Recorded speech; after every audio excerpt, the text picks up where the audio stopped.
We are live. Awesome. Thank you so much for joining us today. I'm thrilled to be talking with Mind, Body, Spirit Transformational Guide, Alison Kate. And so before we get started, Alison, why don't you tell us a little bit about what you do, you and your work? Sure.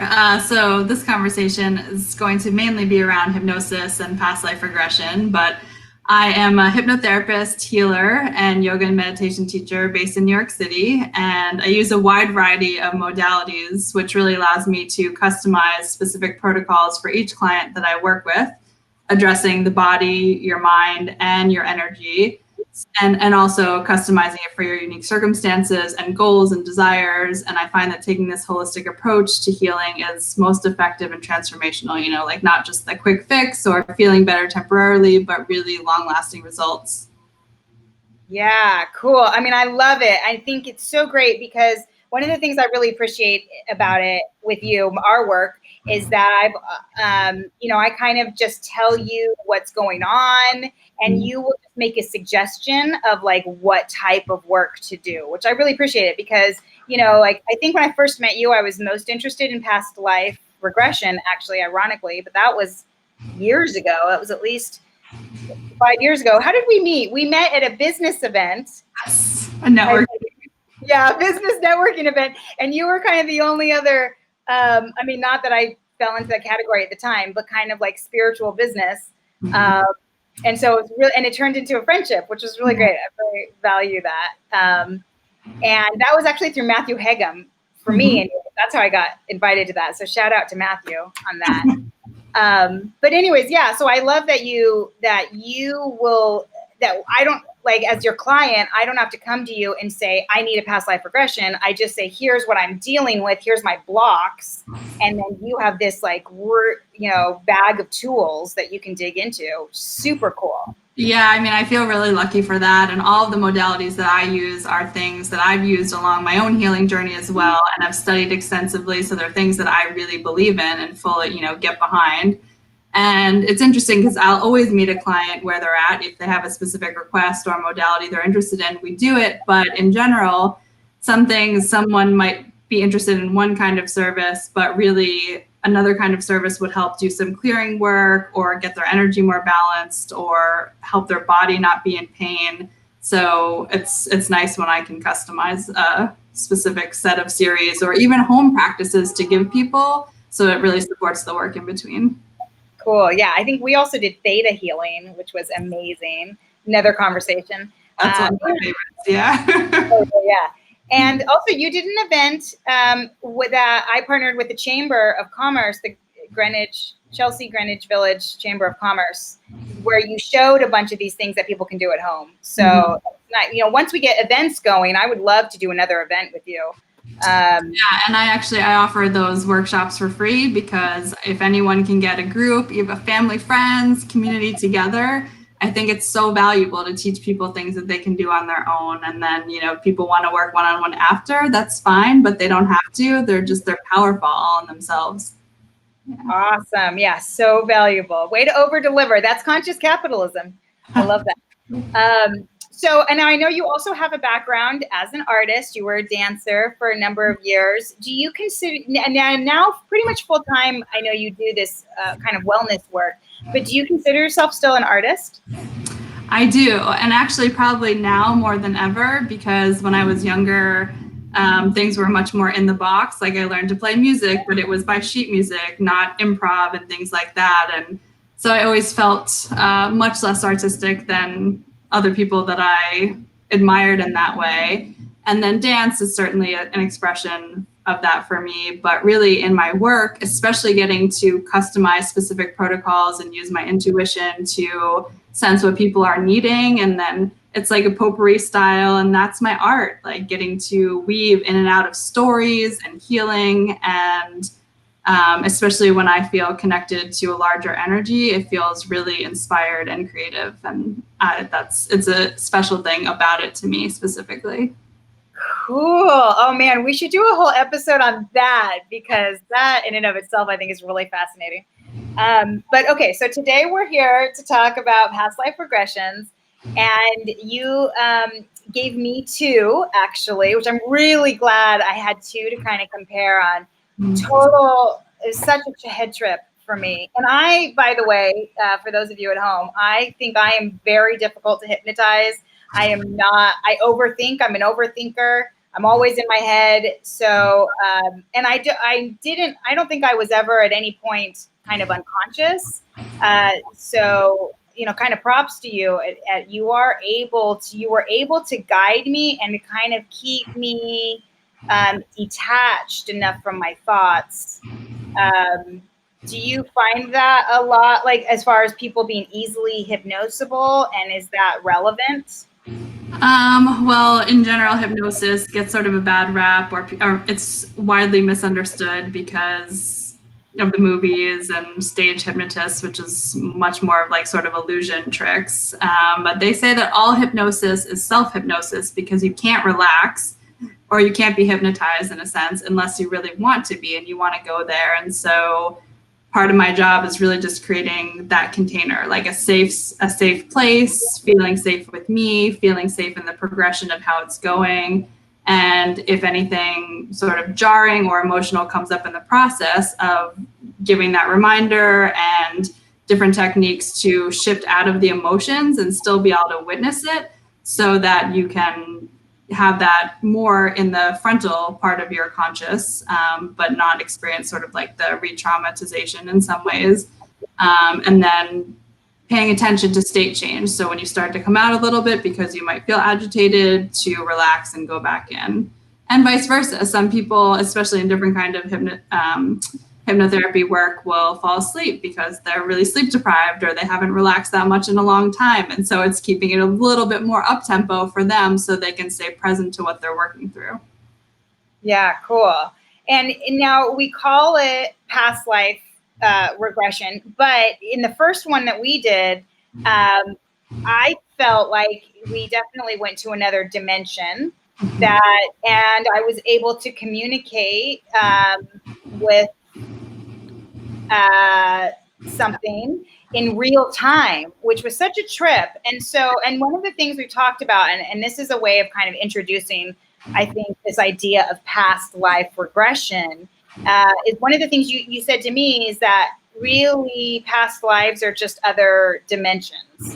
Or we kind of talked about this idea. I don't know where you stand as far as totally subscribing to that, but I kind of wanted to talk about that because I felt like we got into it because of a previous experience I had in that dimension, and we tapped into it and we went back to that experience. But when we were there, I was communicating, like I said, in real time, and it just felt like another dimension.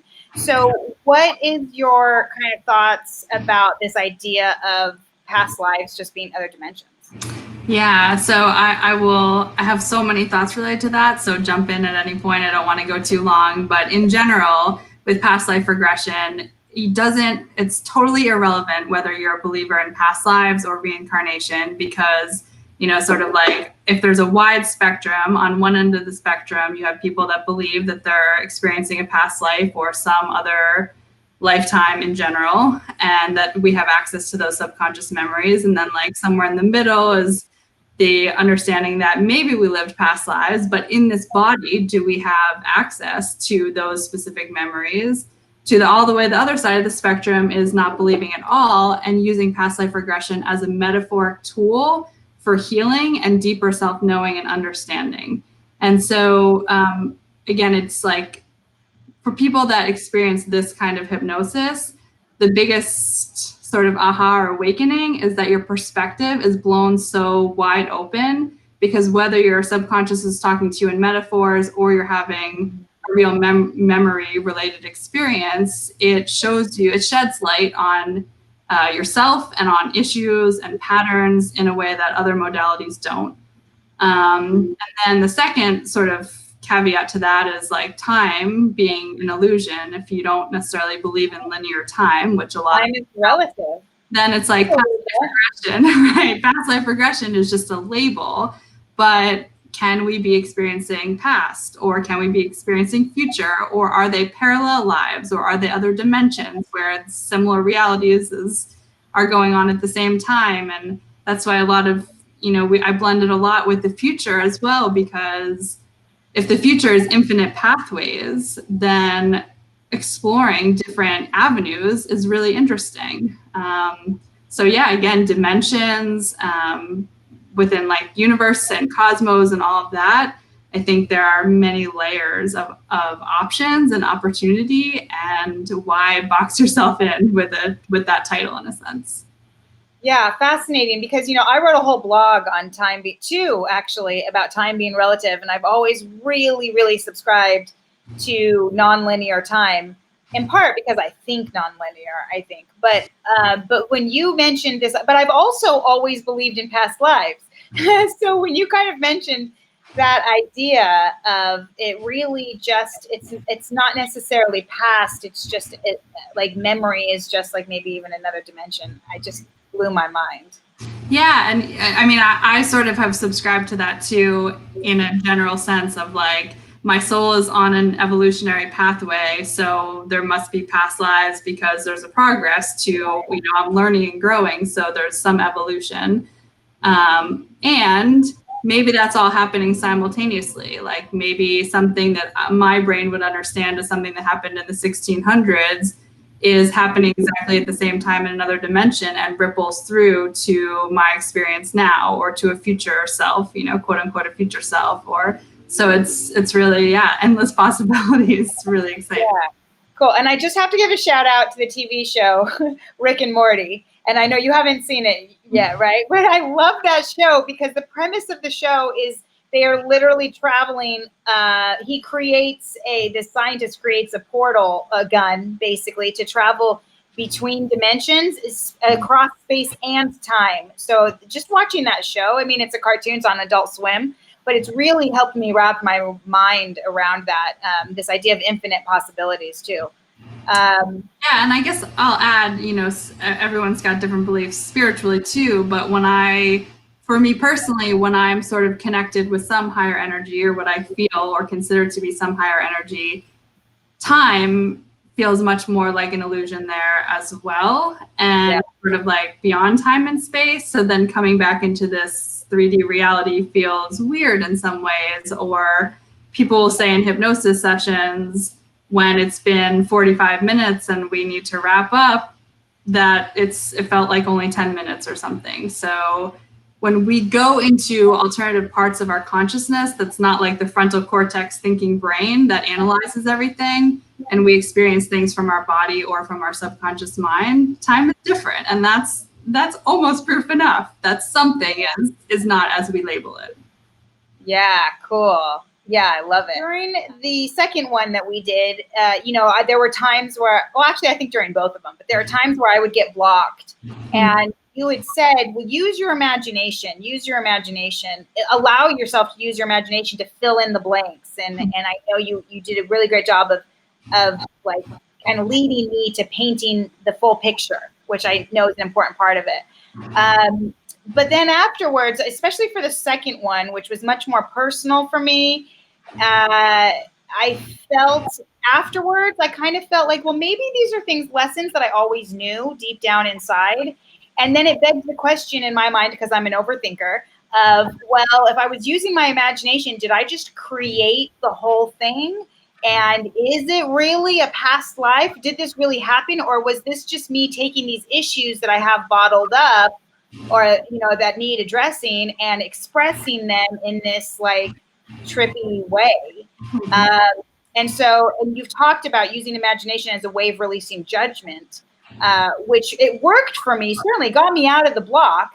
And when I really let go of that, because it was judgment, there were times where I would start to see something, but then my mind would be like, no, that's just you're reading into it, whatever. So this idea of imagination really helped. Can you talk about the power of imagination? Yeah. Honestly, I think imagination is one of the most powerful tools we all have for healing. It aligns with the placebo effect, right? That is scientifically studied and proven that when we imagine something is helping us, or the nocebo effect, when we imagine something is hurting us, that is literally how our body responds or how our mind responds. So in hypnosis, I see myself as a facilitator or as a guide because I'm helping you or the client tap into their own answers, their own wisdom. And that sometimes comes from just like a deep self-knowing. And sometimes that does come from imaginations like, well, what would feel better? Well, I don't know. Well, what do you imagine would feel better? And just sort of keep opening the sphere of possibilities so that they're not boxed in by their own thinking, like analytical thinking mind. There's also a lot of research now that shows that using your imagination is one of the quickest ways to tap into the right side of the brain. So the artistic, creative side versus when the left side of the brain is related to analysis and linear thinking. So some people theorize that because imagination makes that connection to the right brain, it's allowing us to sink into our subconscious more easily or accessing memories more easily. And sort of as along the lines of what you were saying about imagination, am I just making this up? I would sort of go back to that spectrum in the beginning where it doesn't really matter if it's real or not. And some people get attached to that because they want to know, but other times I think most of the time people are kind of peaceful with it because the benefits they get far outweigh like the need to know. And I do believe that our body knows so much and is so wise. And so if our mind, some part of our mind needs to make up a story to be able to communicate the wisdom of the body or the wisdom of something deeper inside, that's real. Like that's real all on its own. In another kind of therapy, this family constellation therapy where they show like our genes are not, they can hold thoughts or beliefs. And so, like the famous study of rats that were exposed to cherry blossoms and then were zapped or given a shock. And so they didn't want to go by the cherry blossoms anymore. And then their kids, they had rat babies, and the rat babies were never shocked, but didn't ever want to go by the cherry blossoms. And that took 7 generations before a baby rat was willing to go by the cherry blossoms again and sort of have a purist experience with that. So forget that cellular memory, not brain memory. Got it. That shows the power of what's inside of our bodies separate from our thinking mind, and how tapping into the wisdom of the body, whether that means your imagination is creating something, is powerful and is real, is really healing. Right. Yeah. Cool. And I will say that, I got the message. So even if and it has transformed me for sure, and I think for me, actually, just to personalize it, I'm like a big idea kind of girl. Everyone's always told me you need to think smaller or scale it smaller and then build up to that, because I always start big. So I think for me to hear some of these like lessons that I guess I was dealing with and I needed to work through, I had to hear it from like this epic karma level of like, this is what I've been dealing with for lifetimes. This is not new. But hearing it in such a big way and seeing it in this profound way resonated with me more than it would have with someone just telling me that about these issues, like power dynamics, for instance. Like, I'll feel comfortable sharing that. I would have not if someone's come to me and said, you clearly have power dynamic issues, I would have said, no way. But being able to see it so viscerally in a past life and being like, I can't deny that, whether it was my imagination or not. Yeah, and that's what I was sort of saying before too, which I think is cool that it works for a big ideas person, because past life regression modality is like amazing for the detail oriented too, because of that ability to blow your perspective wide open. Like I could be like cycling on a fight I had or really agitated about this thing someone said to me, but then when you experience life and your meaning and your purpose from such a zoomed out perspective, none of that matters anymore. And that can stay with you for days, for weeks, for months. Really powerful stuff. Yeah. I'm so grateful for it, by the way, if I haven't already said that. But also one of the other things is for me too, is that I struggle with language and communication. And I actually re-watched the video last night because we recorded it, which I'm so grateful for. Because watching it again too took me out of, in the moment, I was really caught in the emotions. And even though, and it was interesting watching it again, hearing you say the things in the moment was just emotional for me, but then kind of being out of it and hearing it again and seeing the larger picture. First of all, I appreciated how you were guiding me, the guidance of like being able to look at the bigger picture. But also there was so much that I could see that I couldn't articulate, that I wasn't able to tell you. And so I think, how aware of you are you of that? Like, did you know that? About what you're experiencing? Yeah, like I was seeing so much more than what I was able to share with you. Yeah, I mean, I imagine or I assume that most people are based on my own experiences, but everyone experiences trance differently. Like some people have a lot of visuals sort of behind their eyes or in their imagination. Other people feel things more viscerally, but aren't necessarily seeing pictures as clearly. So everyone has different senses that they tend to lean more on, one or two than the others. And I will add here too that I think that that's the power of guiding someone through this experience versus there are people you can go to for a past life reading or other kinds of readings. And same what you were talking about like someone telling you about the power dynamic. It's like someone can be very wise and be reading you and give you good advice, but it's hard to assimilate and absorb that or to integrate that into your life, into your experience until you really feel it. And that's why I love doing it as an experience, because when someone feels when someone comprehension wise understands the lessons but feels it in their body, it's unforgettable that way. Yeah, absolutely. It soaks in. Yeah. And also, I think one of the things that I've always been drawn to you in this kind of work is that you don't make it about the spiritual experience, even though I am a spiritual business person, and I think you are too. But it's not, the work that you do is not necessarily spiritual, and I think you have a lot of clients who aren't necessarily spiritual, right? So how do you walk that line?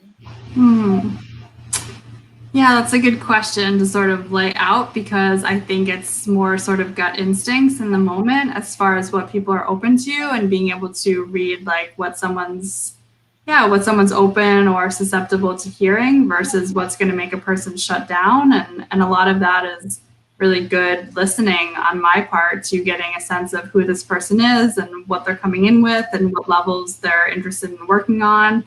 And from a non-spiritual perspective, it's like there's so much, same thing that I go back to, of like the wisdom of the body. Like you can believe that, we're just animals or material beings in this form based on science, and our cells hold so much wisdom and knowledge. And so if we can tap into different parts of us, that's powerful. Or I also have people come to me that are sort of even more whatever you want to call it, spiritually extreme, or their beliefs are more extreme. And that's also really interesting for me, because I get to say, like, from this sort of neutral perspective, how can we ground you into this life and into dealing with concrete issues in the present? So I get to play both extreme, or everything in between, which is really exciting for me. And I guess I'll add that maybe some people do have more knowledge than I have, or an understanding of the universe more than I do. But ultimately, I think none of us really know. And so the people that speak about spirituality or certain aspects of spirituality as absolutes feels very false to me, and feels sort of, I don't know, pretentious or something along those lines. And so to me, it's just, I'll always offer things as my experience and question marks for people to think about. Awesome. Yeah, I think that's definitely what makes you unique in your field. And I really appreciate it. I think it's valuable because you're also reaching more people. I think, so that's well, and cool. even going back to like the workshops we talked about in the beginning, that's like powerful little techniques that you can just do at home. A lot of those are like trauma based or stress based or all of that. That's like, we don't need to even ever have that conversation. If in the moment you feel less anxious or you feel like you can be present for a conversation or not get angry because you have tools to process those emotions, that's what I care about most. Yeah, word. Cool. So another thing I kind of wanted to talk about was in my last regression, there was a life, I guess, if you call it that, where I was what you called an element. Actually, you were the one who called it an element, which I think is cool. I mean, I didn't know what to call it, but it could be called an element. And so, which is just so mind bending. I mean, even as I articulate it now, it's like, so trippy but I was, by the way, this element or this other kind of thing, this entity, and it was so visceral for me. And I'm curious what kind of things you've seen like that, that have just really blown your mind. Yeah. Yeah, I will say one of the most challenging parts of my job in the whole thing is languaging and is doing my best to guide people if they're at any kind of stuck point or need some guidance, and to not limit them in any way, because like you said, you were seeing so much more than you were answering the questions that I was asking you. And so I have to be really careful of asking you about your experience to tell me sort of from like a total whiteboard kind of place, instead of any suggestions or filling in the blanks for you, because then that can limit it. So that was maybe a little slip with the elements, and that was. Well, you mentioned that afterwards. In all fairness, it wasn't. Okay, and that was my perception of it, which is so interesting to hear a story versus to be right in it is still so different. And that being said, I've had people from being in human bodies, but not necessarily on this earth, or, we sort of have like BC and AD, and people have had experiences that are from other time periods, even before BC, which is really interesting because the world looks so different, even like sort of prehistoric dinosaur kind of thing. Yeah. I've had people be animals, which is really cool, or especially, the way that we connect with animals, other people being animals in the scene. I wish I had a more interesting, outrageous example for me personally, but the biggest trip for me initially was being in a man's body when I had always been a female in this life. So that was, again, that's like, those are the kind of things that make me question, like, can I make this up? Maybe I can. I'm totally not saying either way, but can I make this up, not having any frame of reference for how to imagine what it's like to be in a man's body? Or, I've experienced lifetimes where I've had kids where I don't have kids in this lifetime, and I'm not necessarily even looking to have kids. So without that desire to be in these other experiences where the love I felt in those moments was more powerful and mind-blowing than anything I've ever experienced in this body, it's powerful. Yeah, that's definitely aligned with my experience as well. Yeah. But you were a real treat to work with, because I had never hit elements before, and it was, without giving anything away, it was just like way out in the universe, beyond time and space, in this kind of like more energetic dance, and it was so beautiful to witness. And I love my job. It's like to see and experience with people that's even outside of my own lived experience or perceptions it's so eye-opening for me. Yeah, cool. Thank you. Yeah, it was really incredible. And again, yeah, it does beg the question, like, there's no way for that part, I think I could have even made that up. And also, watching it again is so trippy. I mean, do people often ask for it recorded to watch it again? Is that common?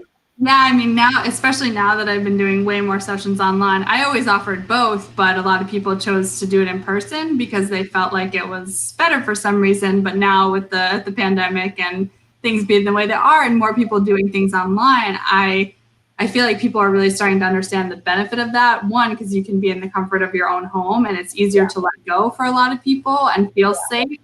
And two, because you have this like time capsule of what it meant to you. You know, every past life regression I've done is it's more, well, I've had them guided for me initially, but then since I've been trained in it for a long time, I do them on my own.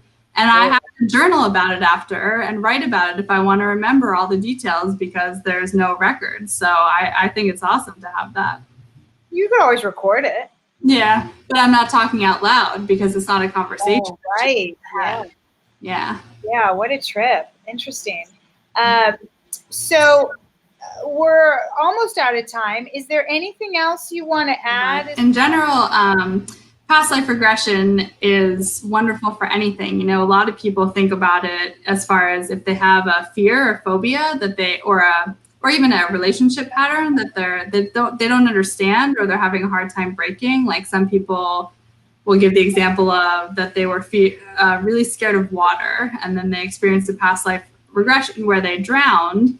And it's not traumatic at all. It's the opposite experience because like, oh, wow, all of a sudden there's this understanding of where this comes from. And then it gets easier to release, sort of like the concept of demystifying something or pulling the curtain back to understand. And then it's just not scary anymore. And so it's really profound. People can have like instantaneous healings or from that one session because of a deeper self-knowing and understanding. And especially relationship patterns, you know, I've done them with all my relationships, which I think when you're right in a situation or even right after as you're trying to heal, it's really hard to understand the deeper lessons. But when you zoom out and experience metaphor or subconscious memory of these relationships over time, it really shows you what this person is teaching you. You know, I think everyone that's in our lives and everyone that challenges us, especially as a teacher, for us to learn from if we choose. So absolutely, I totally agree. And actually, on that note too, do you have any thoughts about how, you know, a lot of people have said, especially in the spiritual community, that, you know, 2020 is the year of clarity, and as painful as this year has been, pandemic, Black Lives Matter, you know, the financial whatever is happening, whatever is going to happen with the economy. Some people think that this is the time for awakening. What are your thoughts as a guide to people? Are you noticing that? Are you seeing that? Do you believe in that? What do you think? Yeah, I do believe in that. I think for me personally, it's undeniable that things are shifting, and that can be exciting when the world as it was doing a lot of harm to a lot of people. Yeah. And we're maybe still only in the beginning, or I think we have a ways to go, as we would all maybe agree with. But I do think that what I can say for sure is that some people that I know or that I work with are really sort of have adjusted to this new time in different ways, that old stressors have fallen away and they're starting to find more balance in their life, which is always good for health and enjoyment and pleasure and, you know, experiencing, I think, the life that we're meant to live. And there's other people that are really resistant and keep referring to as like, you know, when things go back or when things, you know, go back to the way that they were. And I think that if you have that mentality, not only about this larger world situation right now, but really about anything in life, that it's a hindrance or it can really trip you up, because just like, well, with the concept of time as illusion, it's like there's nothing to go back to. Like in any given moment, this is the present. What are you choosing to do with it? This is the current situation. What are you choosing to do with it? And when we linger, you know, they say, there's some saying about, you know, like if you live in the past, then you feel depressed and regret. And if you live in the future, you're anxious all the time. And the present is the only time to make any decision that you want to make for your life. Yeah, absolutely. And that's why more than ever, we need transitional guides, I say. So actually, I'm putting your website in the comments, and I will also put it in the YouTube video. Thank you so much for talking. I Yeah, hope that's we, great. I hope we do more of this. And also thank you again for the regressions themselves. I am still processing it. I'm still evolving, but yeah. Yeah, and for all you viewers too, if you check out my website and you have more curiosity about any of the topics that we offer, you could also write that in as questions, and we can address that in future times together too. Because I love talking about all this stuff. It's what I geek out on all day. So I know. It's so cool. What a cool life. yeah, All right, Groovy. Thank you so much. We'll see you later. yeah. Take All care. right. Bye.